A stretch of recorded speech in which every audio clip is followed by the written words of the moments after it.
7th, 8th, 9th ఈ మూడిట్లో మన రాజ్యాంగంలోని కొన్ని సెక్షన్లు తీసుకొని సిలబస్ లాగా పెడితే నీ బేసిక్ హ్యూమన్ రైట్స్ ఏంటి, నీకు ఒక చోటుకి వెళ్తే ఏదైనా ప్రాబ్లం వస్తే నువ్వు దాన్ని ఎలా కంప్లైంట్ రేజ్ చేసుకోవాలి, సివిల్ కేసు అంటే ఏంటి, క్రిమినల్ కేసు అంటే ఏంటి, ఎవడీ తెలియదు. సింపుల్ ఏంటంటే మన దేశంలో నాకు బాగా కోపం దరిద్రం ఏంటంటే ఒక డ్రైవింగ్ లైసెన్స్ అప్లై చేసుకోవాలంటే నీకు ప్రాసెస్ ఎవరు చెప్పాడు కరెక్ట్ గా. బ్రోకర్ దగ్గరికి వెళ్తే వాడన్నా 3,000 అవుతుందంటే వాడు చేసేస్తాడు. అవును. ఒకటి ఏదన్నా నీకు ఆన్లైన్ లో ఒక వెబ్సైట్ లో నువ్వు చేసుకోవాలంటే తెలియదు, ఎక్కడికి పోవాలి, మీ సేవకి వెళ్ళిపోండి అంతే. నువ్వు బీటెక్ చదివి ఉంటావు, మీ సేవలో చేసేటోడు ఇంటర్ చదివి ఉంటాడు, నువ్వు వెళ్ళి వారితో పని చేయించుకుంటావు.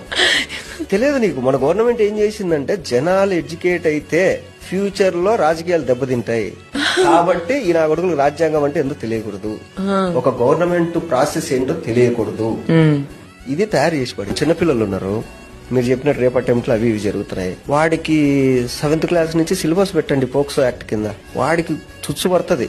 అరే మనం వెళ్ళి పొరపాటున ఒక అమ్మాయిని గెలుకుతే మనం 7 years జైలు వేస్తారంటరా అని ఒక భయం వాడికి ఏర్పడితే వాడు ఎందుకు వెళ్తాడు? నువ్వు ఎప్పుడు చేస్తున్నావు? వాడికి ఏమీ తెలియకుండా వాడు తప్పు చేసినప్పుడు తీసుకొచ్చి వాడి మీద సెక్షన్ 320, సెక్షన్ 240 అని చెప్తే వాడికి ఆ సెక్షన్ కూడా తెలియకుండా నువ్వు తీసుకెళ్లి జైలు వేసేస్తావు. వాడు ఆ తప్పు చేసిన తర్వాత సెక్షన్ గురించి తెలిసిన తెలుస్తుంది. తర్వాత నువ్వు ఎడ్యుకేట్ చేస్తున్నావు. అంటే మన వాళ్ళు ఎట్టుంటారంటే చనిపోయిన తర్వాత భగవద్గీత తినిపించినట్టు చచ్చిపోయిన శవానికి వాడు తప్పు చేసిన తర్వాత నువ్వు సెక్షన్లు ఎక్స్ప్లెయిన్ చేస్తున్నావు. వాడికి తప్పు చేయకముందు నువ్వు సెక్షన్లు చెప్తే వాడు తప్పెందుకు చేస్తాడు? ఎడ్యుకేషన్ సిస్టమ్ లో ఫిజిక్స్ లో అలా అయింది ఇలా అయింది, సైన్స్ లో దీని షేప్ ఎలా ఉంటుంది దాని అవి కాదురా నాకు తెలియాల్సింది.